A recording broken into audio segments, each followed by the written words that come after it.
what you want, when you want it, where you want it. This is The Mesh. This episode of the Caregiver Community is sponsored by Pace at Home. During this uncertain time, Pace at Home is enrolling participants who wish to continue to remain at home. Partnering with families, Pace at Home provides caring medical support for all of our program's participants. Visit us on our website or give us a call at 828-468-3980 to talk with a representative that can discuss with you the Pace at Home all-inclusive medical approach. Pace at Home is the champion for seniors wishing to remain in their community.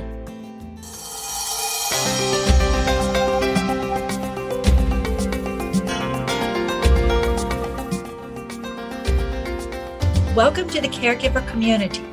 This is a place where we talk about the joys and the challenges of caring for our aging parents, as well as caring for ourselves. I am Frances Hall, founder and executive director of ACAP Community, Adult Children of Aging Parents. There are now an estimated 20 million adult children in the United States and many more millions worldwide who are caring for aging parents and are concerned about their own life as they age. In this podcast, we are talking about the alphabet soup of caring for an aging adult. All those abbreviations and terms that we often encounter and are completely confused by as we care for our aging loved ones. I am talking with two seasoned elder care professionals today. Excuse me. Jill Lilly has been involved with various senior living communities for the past 20 years and with ACAP over the past 6. She has held the position of marketing director in 2 communities and has worked most recently as a contract worker, helping struggling communities achieve their occupancy goals. In the course of her professional and volunteer work, Jill has interacted with lots of seniors and their adult children, so truly understands their needs. She also understood the value of ACAP when she first heard about it in 2013. Jill is the reason ACAP Center County in State College, Pennsylvania exists, and she is the co-coordinator of the chapter. Hi, Jill. Good to see you today.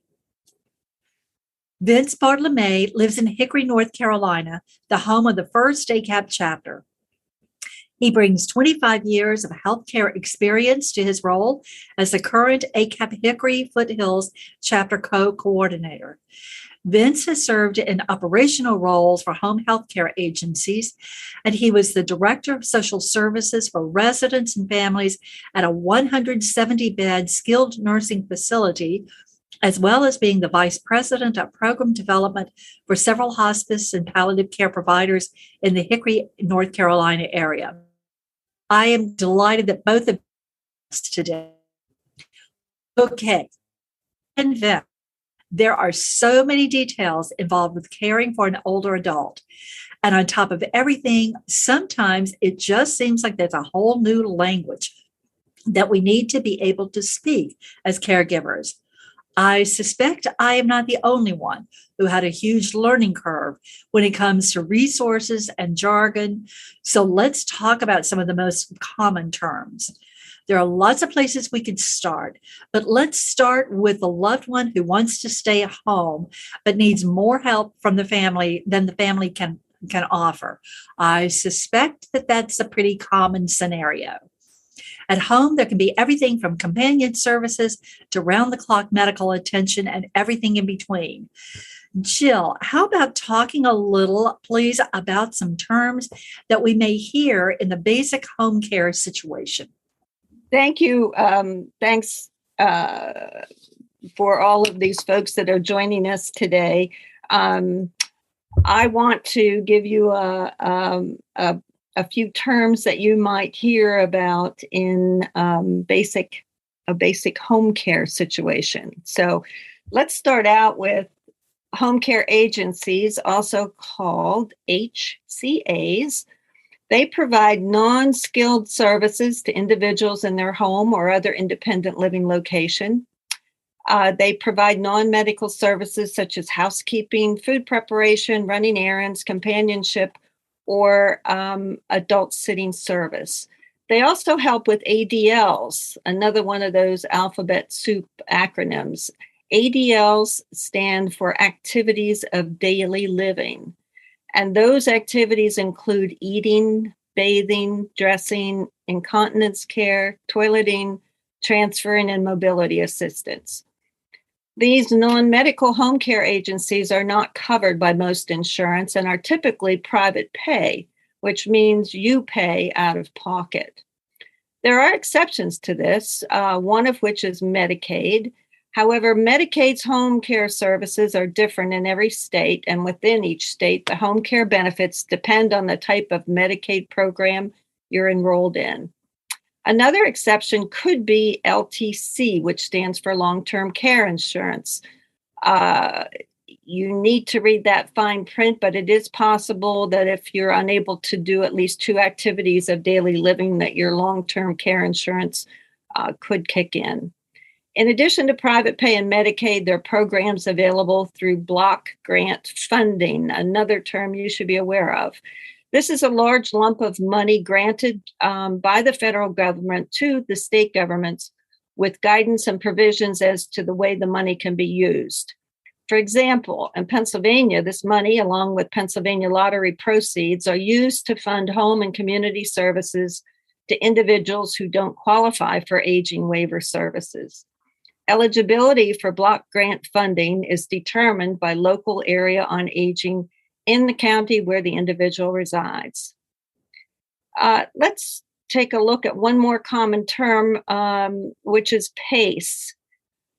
PACE, P-A-C-E, stands for Programs of All-Inclusive Care for the Elderly. PACE is a joint federal and state Medicare and Medicaid program for older adults over the age of 55 that helps with medical costs for some people with limited income and resources. It provides medical and social services for people with significant needs who want to continue living at home. The program provides community-based care and services to people who would otherwise need a nursing home level of care. The care is quite comprehensive with a focus on preventative care. PACE was created as a way to provide elders, their families, caregivers, and professional healthcare providers flexibility to meet your healthcare needs and to help you continue living in the community. It provides an alternative to moving into a congregant living community. PACE provides all the care and services covered by Medicare and Medicaid as authorized by a multidisciplinary team, as well as additionally medically necessary care and services not covered by Medicare or Medicaid. That might include physicians, prescription drugs, transportation, home care, checkups, hospital visits, and even nursing home stays when necessary. With PACE, your ability to pay will never keep you from getting the care that you need. Their requirements are that you must be 55 years of age or older, you must live in a service area, and you are certified by the state where you live as meeting the need for nursing home level of care, and you're able to live safely in the community when you join with the help of PACE services.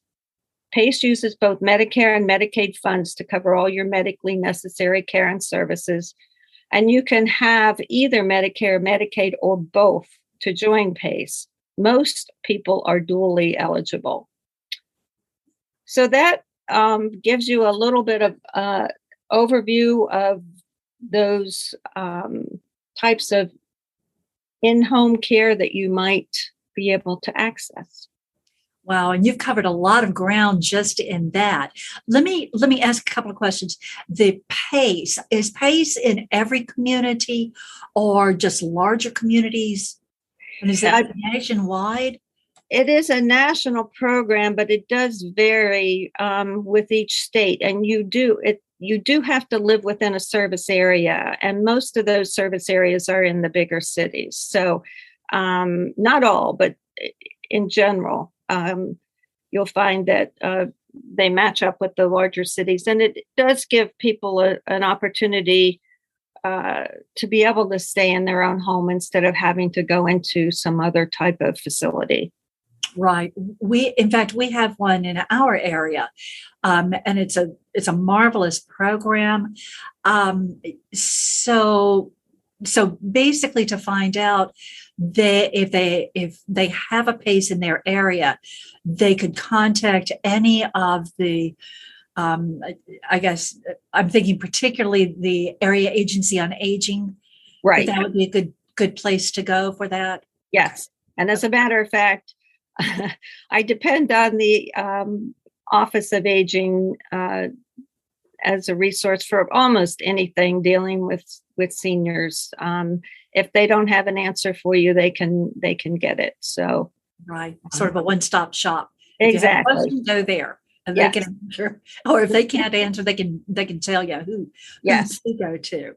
Here where I live, there is no servicing area, so people can access the reduced drug cost, but they don't have access to, say, a daycare that they could attend or a physician's services. Gotcha. Okay. And Jill, you talked about ADLs, and we hear a lot about ADLs. Will you go through that one more time? Just what those ADLs are? Yes, they are eating, bathing, dressing, incontinence care, toileting, and then transferring and mobility assistance are often lumped together. But those are the main activities of daily living that you'll see ADLs used as a guide for many different things, from insurance to where exactly you might fit in the continuum of care. Right. And that basically means that if someone is not able to do two or more of those, that's when it's pretty clear that they need some additional help. Right.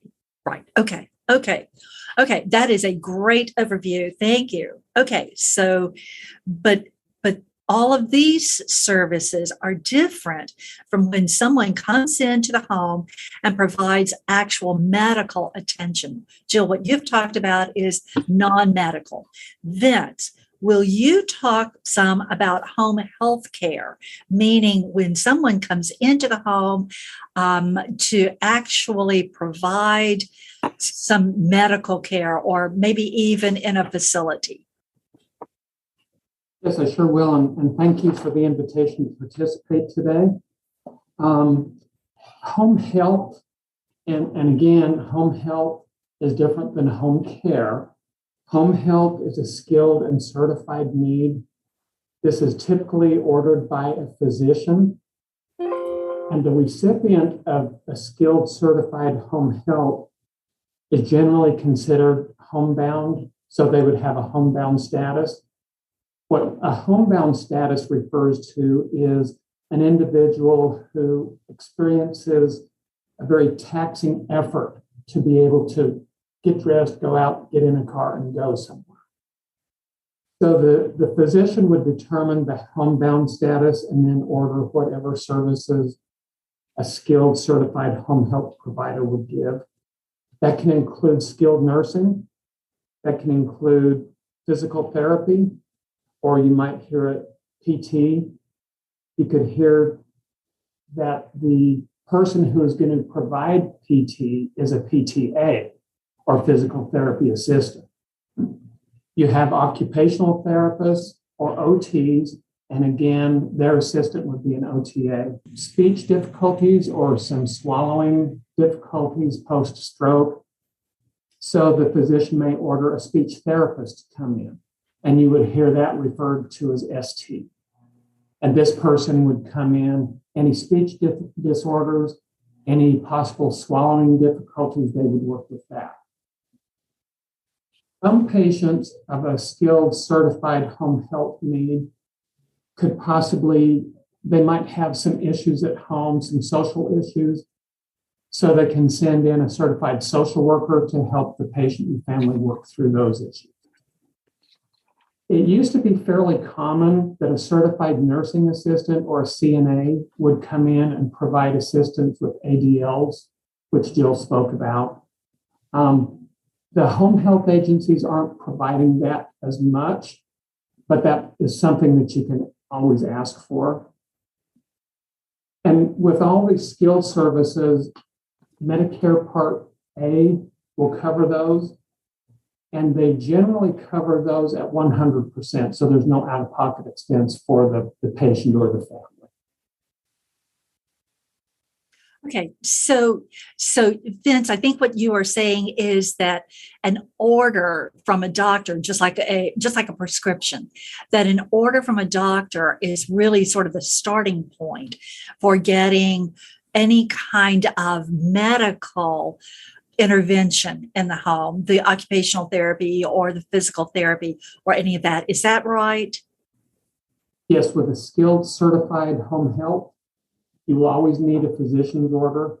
That could be directly from your provider, your primary care provider, or if you've been in a rehab unit, a skilled nursing facility, then the doctor there would write that order for continued care at home.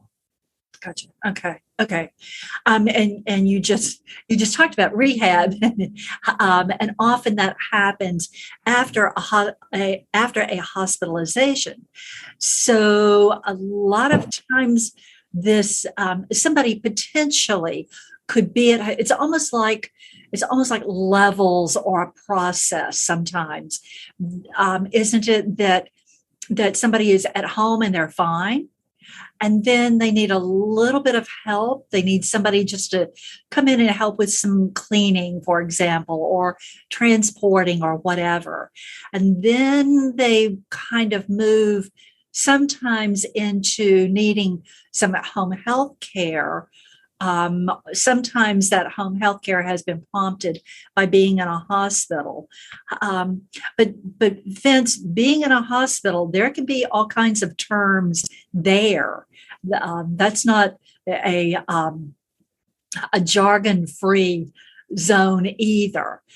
Can you talk a little about some of the terms that people may encounter in a hospital? I'd be happy to. Hospital visits can be very, very tricky. Fortunately, most of us visit them rarely, but there are some things you have to know. First of all, it's usually a trauma or an acute need that you go into the hospital. Once you get there, they're going to do an assessment after you've sat in the lobby for many hours, unless your acute situation is serious, and then they generally see you pretty quickly. They will observe you for a while. They could admit you, but you need to be very knowledgeable and you need to be very clear with the nurse or the doctor that you're dealing with, whether or not this is going to be just an observation stay or whether it will be an inpatient stay. And the reason for that is any post-acute needs may require that actual inpatient admission. So you go in for observation for a day or two, that may not qualify you for some of the benefits you could receive under your Medicare or your insurance. So somebody could be in a hospital for a couple of days under observation. Would that still be that they would be in the emergency department, or could they potentially be in a room, or do you know, could they be in a room and still be there under observation, not formally admitted? They could, in fact, be in a room under observation. Okay. The way hospitals are paid through Medicare in their bundling services, it just depends on what your needs are that they may hold you for observation. Thank you. That's really important because that's a bit of a change in recent years, I think. Okay, so families need to just ask, am I here or is my loved one here under observation or have they been admitted? And yeah, so Yes. so that they can access other services. Yes, and they need to be very clear on that. Like I said, Medicare looks at different situations differently. And especially if you're on a Medicare Advantage plan, they look at that in an entire different dimension. So be very clear. Be very clear on that. Okay. You generally will not see your own primary care physician. You'll be assigned a hospitalist while at the hospital, and they don't know your situation as well as your primary care physician. So you need to make sure that you're either admitted or not, so you know what the next step will be. And so, knowing that hospitalists take care of most in hospital patient situations, then is it okay for the family or the patient to say, "I want to be sure that you are connecting with my doctor because they have my records"? Oh, yes. The more communication, the better.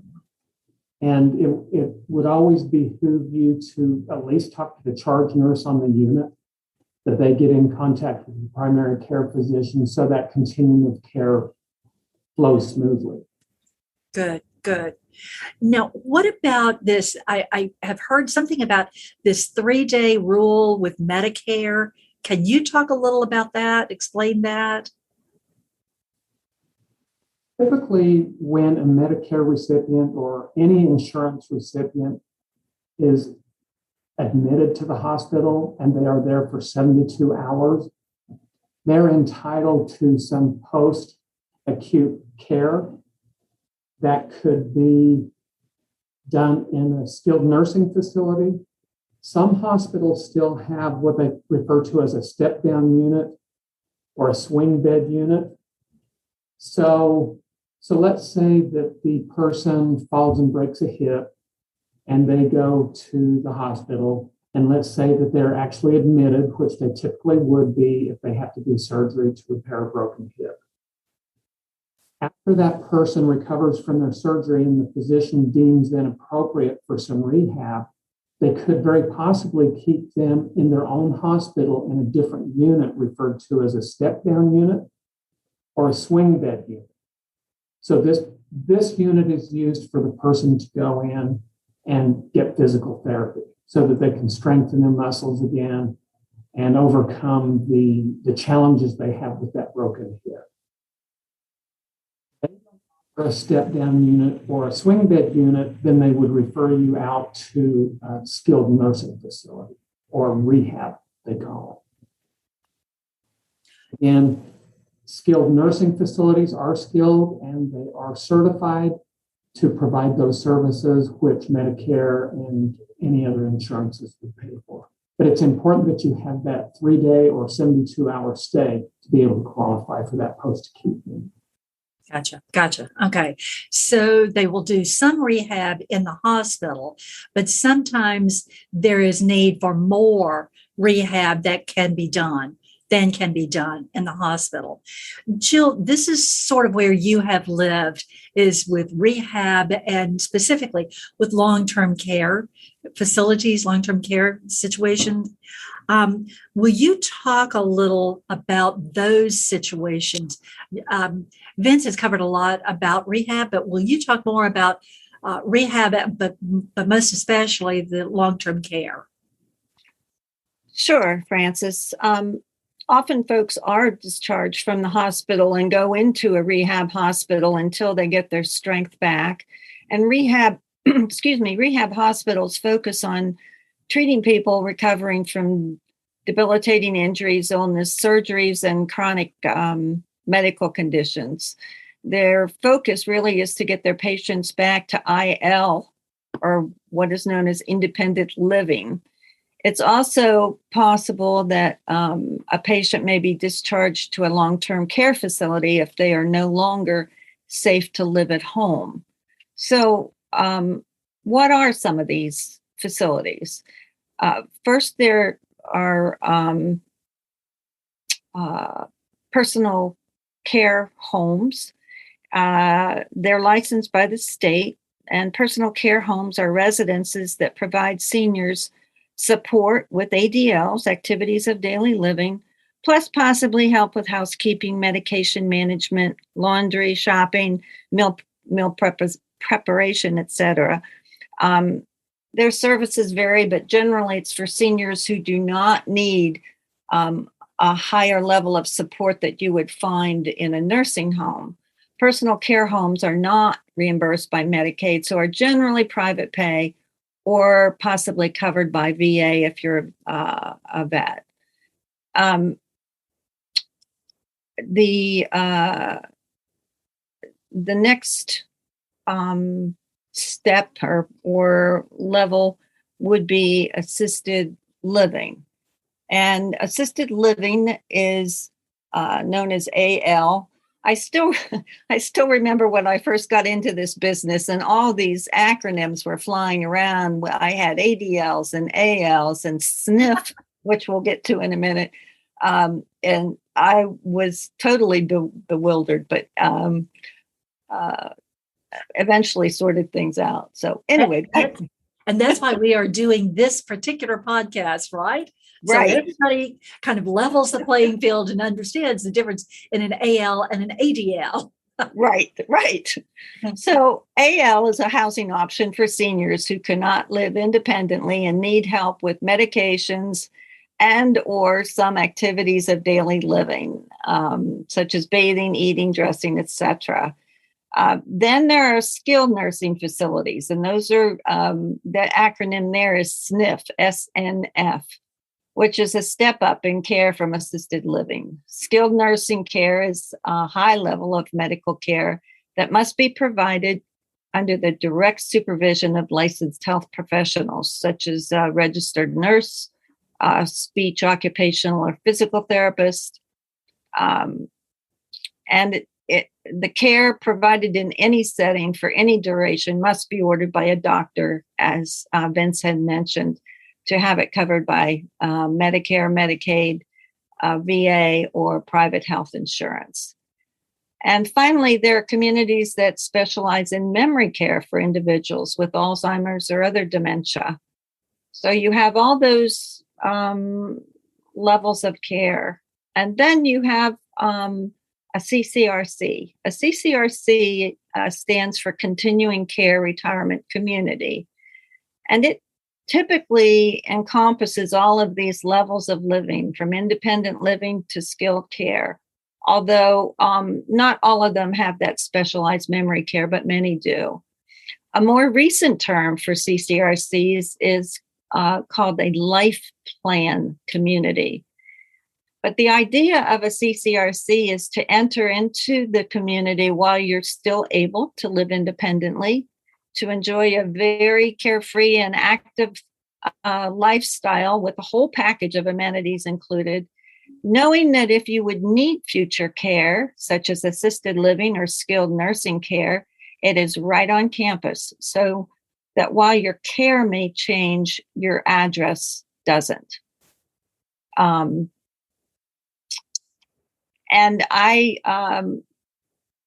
think another term that pops up when you're talking about all these different facilities and communities is the term ombudsman. An ombudsman is a person who investigates, reports on, and helps settle complaints, and they serve as an advocate for patients. Every state is required to have an ombudsman program, and it is a free service. I remember when my mother was in a nursing home that there was a sign, a flyer, whatever, on a bulletin board that had the as I remember, the name and the telephone number for the state's ombudsman, and was saying, if you have any concerns, this is the person to go to. Right. It's an odd term. It's an odd name, I think, but it is. They do a great service, really. Right. Oh, absolutely. So, Jill, with your experience with long-term care, facilities and CCRCs or now life plan communities. I have to get that in my head. I know this. I know what I did with my mother as my mother was aging, and that I began way before we needed the help. I began to scout out what is in the area that I thought made some sense and may be somewhere that if she needed to be in a facility, that this one or these several would be the ones that I would probably try to contact. Will you talk a little about that process? Is that, or let me just say this, would you recommend, with your experience, would you recommend that either individuals, we who are aging, or families begin to look at the facilities in their community so that if they get into a hospital, Vince, you talked about being in a hospital. I know that I have heard horror stories of someone who's getting ready to come out of a hospital. They really don't need rehab, but they are not able to go home. And so in a matter of a very few short days, some really critical decisions have to be made. How is the best way to do that? That is the beauty, really, that I see of a CCRC, in that you've made your plan, you know where you're going if you need future care. And typically it's a high quality of care. And so you basically covered all your bases for the future. One of the most common misconceptions for folks is that their long-term care or nursing home care is covered fully by Medicare. And I'm always counseling people to let them know that while there is some care that's provided, it's limited, and it is contingent on being an inpatient in the hospital for at least a 3-day stay before Medicare would kick in. And then it is only for a period of time called a benefit period. And a benefit period begins on the day you start getting inpatient hospital or SNF, and you can get up to 100 days of skilled nursing care SNF coverage in a benefit period. So there's no limit to the number of benefit periods you can have. However, you have to have a 3-day qualifying hospital stay each time to meet the Medicare requirements. So it's a bit of an eye-opener for a lot of folks who think they don't they don't understand that Medicare is really not the end all for coverage. That you really need to do your homework and plan ahead. Right. I will say one other thing, that if you were going into a CCRC, you have to be able to live independently. So you have to be proactive. You can't wait until you need assisted living or skilled nursing care to move in there. So it's important that you plan ahead instead of waiting to the last minute, where you may end up going someplace that you really don't want to be, but that's the only place that has a bed available. Right, absolutely. Vince?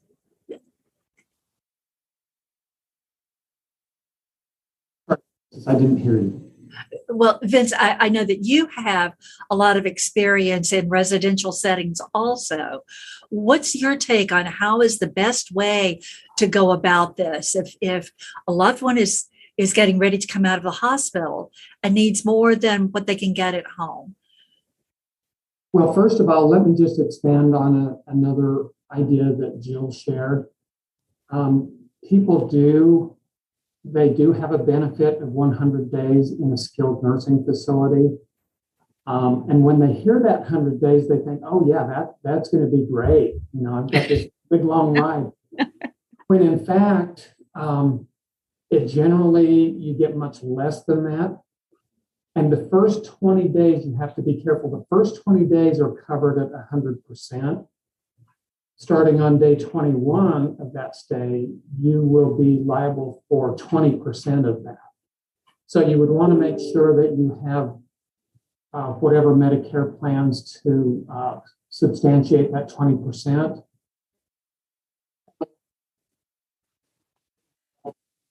Well, I want to move my mom into your assisted living. And so how does Medicare pay for that? Well, they don't, because assisted living is not a certified program. It is only pays for certified programs ordered by physicians in a nursing home or in the hospital. Okay. So the bottom line is sort of what Jill is saying, that before you need it, plan. Is that kind of the common theme that I'm hearing from both of you seasoned professionals? Yes.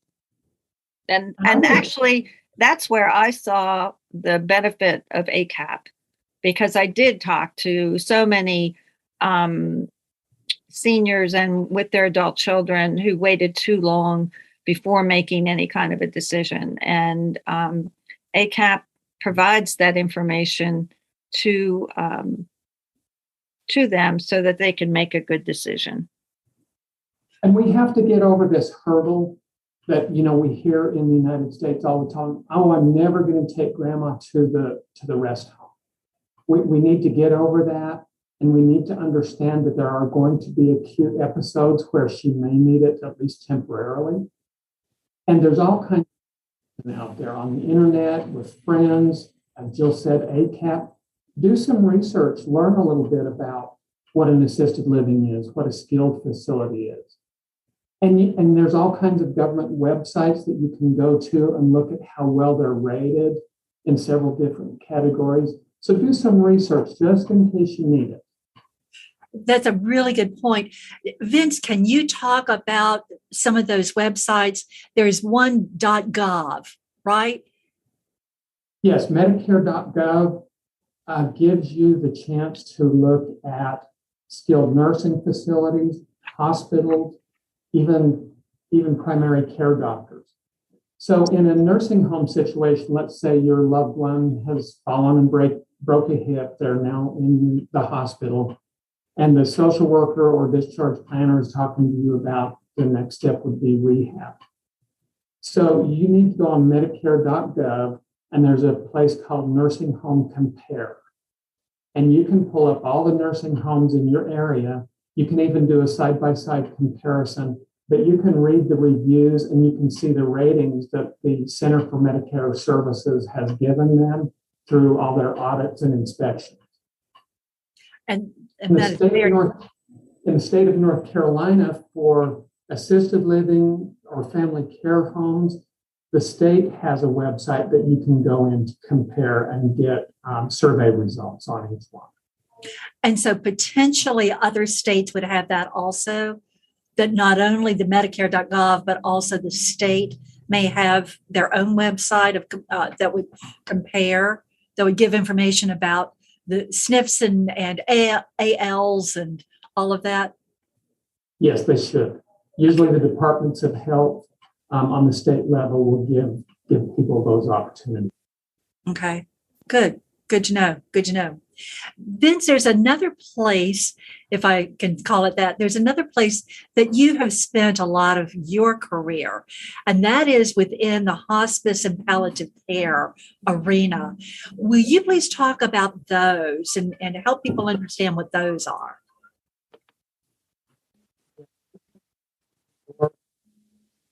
We've got to get over this hurdle of not taking grandma or grandpa to the rest home. Another huge hurdle that we have in this country that we've made a lot of progress on in the last 10, 12 years is the H word, hospice. People think that when you sign up for hospice, that your days are numbered, basically.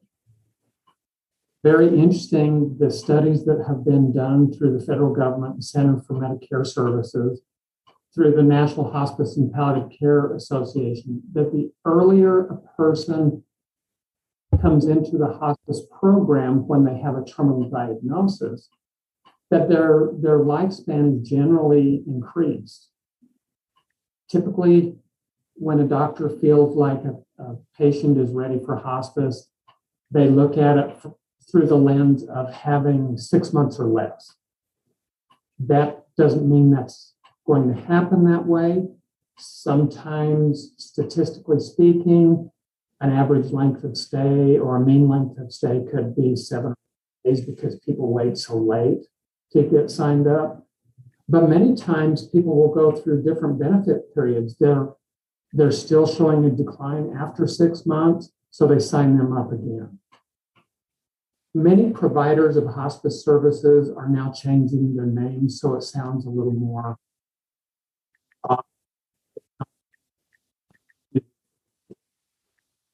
but it's actually providing comfort care.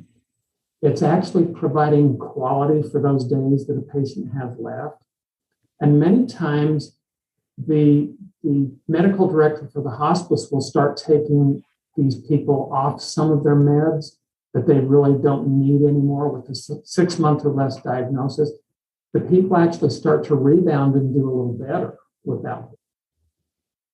So, hospice is not a scary thing. It's really a very good quality care service.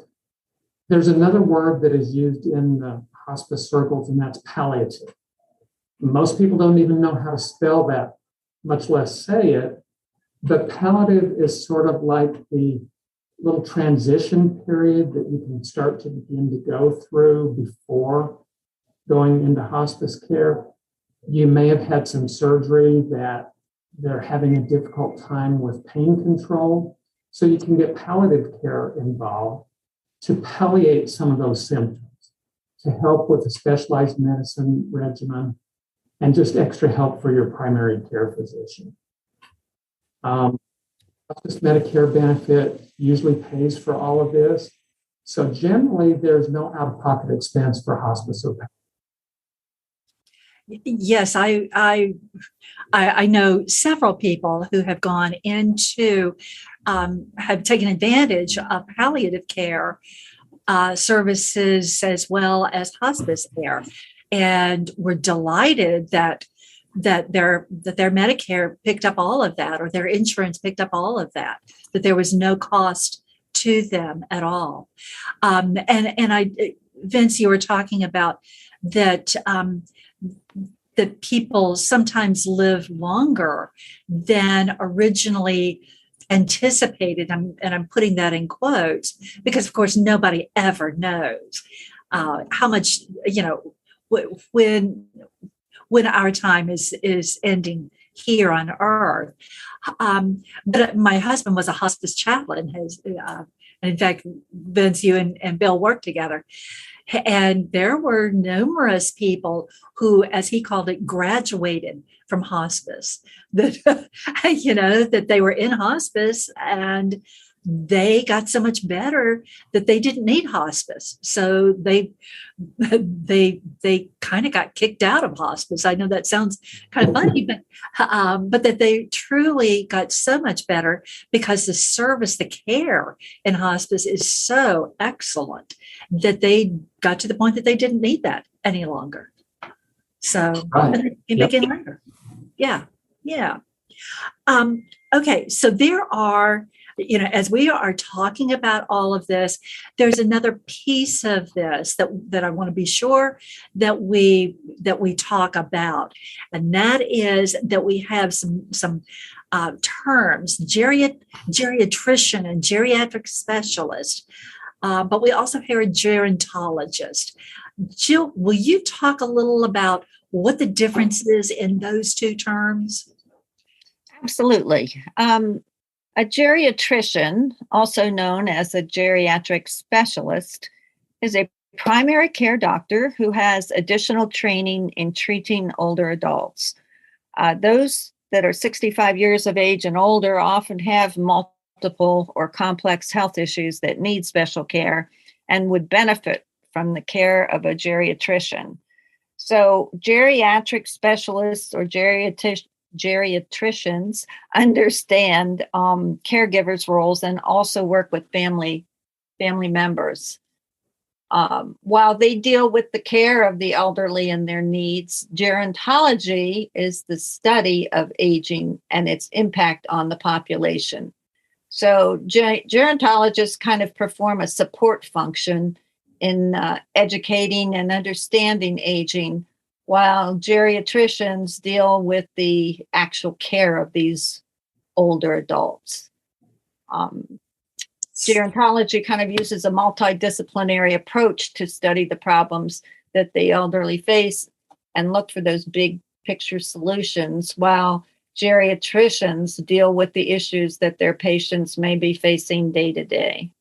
So the bottom line, the geriatrician or the geriatric specialist is a physician, and the gerontologist is probably an academician or a practitioner. They're the people who are doing the other end, the non-medical piece. Right. Yeah. Right. Yeah, I look forward. I don't know that this is going to happen, but I look forward to there being as many geriatricians as there are pediatricians. It's just the other end of the age spectrum. But the needs of the older adult are very similar to a child in terms of it. It's a very specialized discipline. And Vince, I know sometimes, particularly with mental health issues or even memory care issues, that sometimes psychiatrists will come into the picture or psychologists. What is the difference between a psychiatrist and a psychologist? Okay, so a psychiatrist is a medical doctor who is able to prescribe medications, and they do that in conjunction with providing psychotherapy. Medical and pharmacological interventions are often their focus.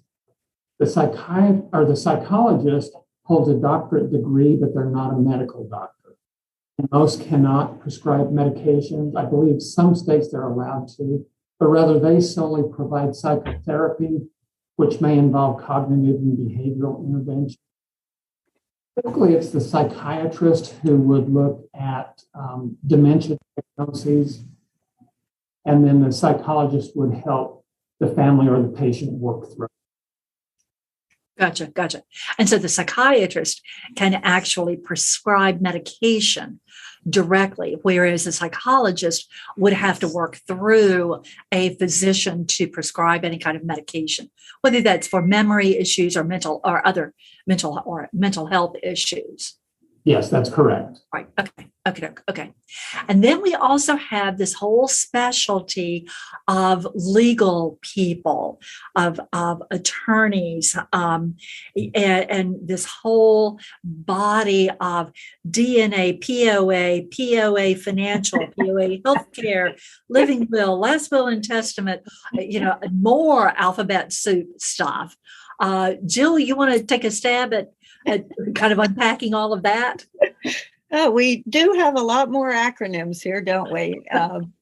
So let's start with DNR, do not resuscitate. A do not resuscitate order is a legally binding order signed by a physician at a patient's request. Its purpose is to let medical professionals know that you do not want to be resuscitated if you suddenly go into cardiac arrest or stop breathing.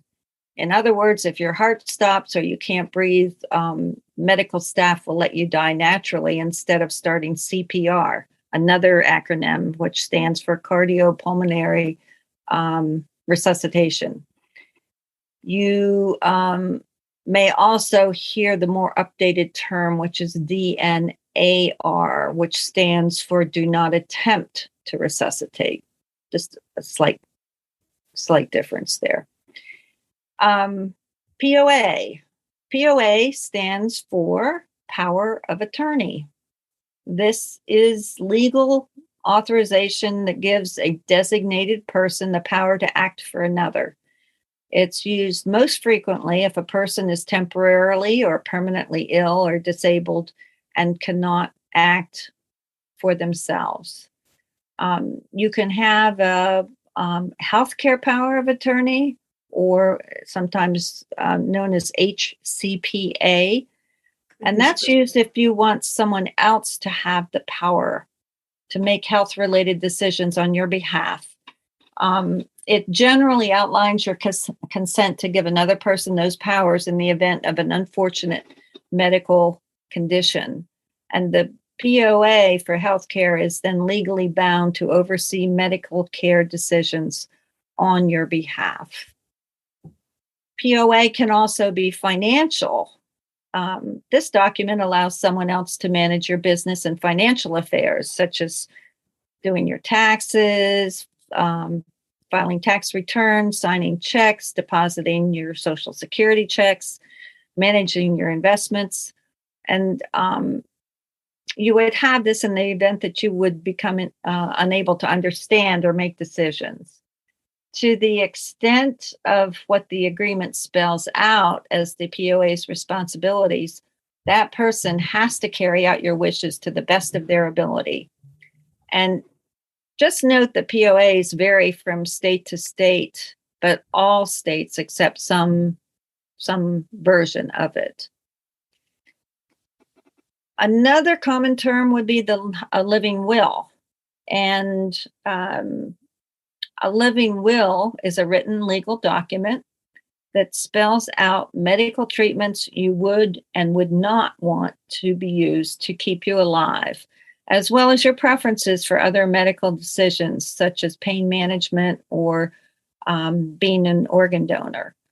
Living wills guide choices for doctors and caregivers if you're terminally ill, seriously injured, in a coma, in late stages of dementia, or near end of life. And then in addition to a living will, you have your last will and testament. And your last will and testament is also a legal document that expresses your wishes as to how your property is to be distributed after your death and who will be the guardian of your minor children, if appropriate. It also lists who you want to manage the property until its final distribution. So the difference between a living will and your last will and testament is the time when it's executed. A living will or a last will and testament takes legal effect upon death, and a living will, on the other hand, gives instructions to your family and doctors about what medical treatment you do or don't want should you become incapacitated. So that's done while you're still living. And that all fits with all this medical stuff. Vince, talk about who should be doing this kind of, helping people with POAs and all of these decisions and forms. Okay, so whenever we talk about attorneys, that can be very daunting, probably even more so than doctors. But there are a lot of legal issues that come up. An elder law attorney is the person who specializes in all the things that Jill just talked about, like the healthcare power of attorneys, the financial power of attorneys. Even though you can get some of this stuff off the internet and fill it out yourself and then record it at the county offices, our suggestion would be that you have an elder law attorney that can look at this in its entirety. You can look at trusts or long-term financial plans for maybe where you want that money to go after you've died. Last will and testament. Something else you want to look at is having these things in place, particularly if a loved one has just received a dementia diagnosis, but still might be very functional. You want to have all that in place so that you don't end up going into a courtroom and asking for guardianship and not really knowing what all the plans were from the individual. Oh, you have car crash attorneys, you have corporate attorneys, you have attorneys for all these things. An elder law attorney is the one that you need to look up to help you guard your finances as you age and put things into place as far as your living wills. Yeah, an elder law attorney simply is going to have more information about all of the different issues and forms and what can happen. And so help you put in place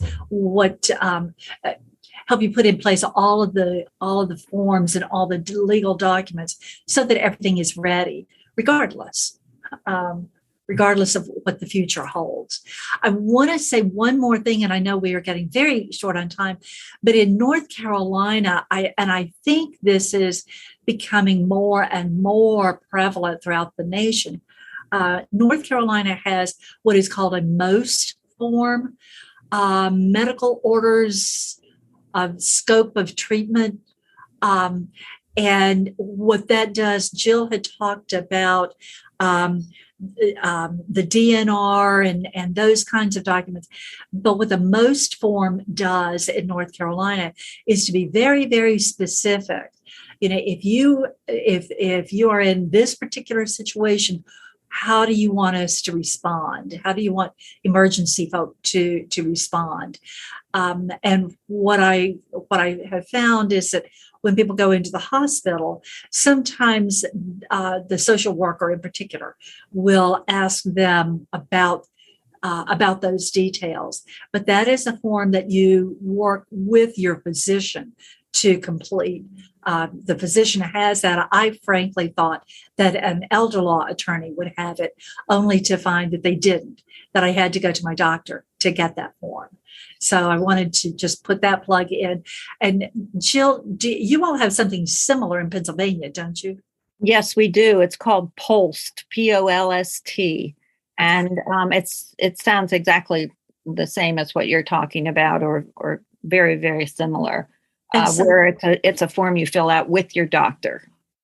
And so again, you may be listening from North Carolina or Pennsylvania or somewhere else, but I would encourage you to become very familiar with that form and to make sure that you and your loved ones have that taken care of. And that, very honestly, anybody at any age can need that. And it's just extremely helpful. That way your loved ones know exactly what your wishes are. Goodness gracious, we have gone through the alphabet and back again, I think. This has been some great information, and a lot of it. There are so many other parts of the alphabet soup. We have all kinds of stuff about dementia and other conditions that can occur, and we'll do all of those with some different podcasts. But it really is like alphabet soup, just trying to understand options and differences. But as we have said over and over, it is extremely helpful, extremely valuable to just be aware of these forms and procedures and practices and all of this, just to know what the options are. It definitely is that time that this is definitely one of those times that knowing this and being aware of it and having things in place before they are needed is extremely beneficial. So Jill and Vince, thank you very much for your help with all of this. And thank you to those of you who are listening to this podcast. We hope the information will be helpful in your being able to speak, as I call it, elder care ease. Hopefully this will help you in your journey with your loved ones. If you know of others you believe would benefit from this podcast, please do share it with them. We also, before we end, we also want to thank Pace at Home in Hickory, North Carolina, who is our sponsor for this and all of our ACAP podcasts. We are indeed grateful for their support. This program is part of the Mesh network of online shows and podcasts. You may find more of our Caregiver Community podcasts or on any of the platforms where you listen to podcasts, as well as our website, www.acapcommunity.org. While you're on our site, we hope you will take a few minutes to learn more about ACAP, our educational programs, and our local chapters like those that Jill and Vince represent. And if there are other topics you would like for us to address as a podcast, please do let us know. As we say so often in ACAP, regardless of our background, our education, our career, or anything else, when it's our mother, our father, our loved one who needs help, caring for them and advocating for that person become very personal and extremely important. So please care well for your loved ones, but also please remember to take care of you. Stay well. Bye for now.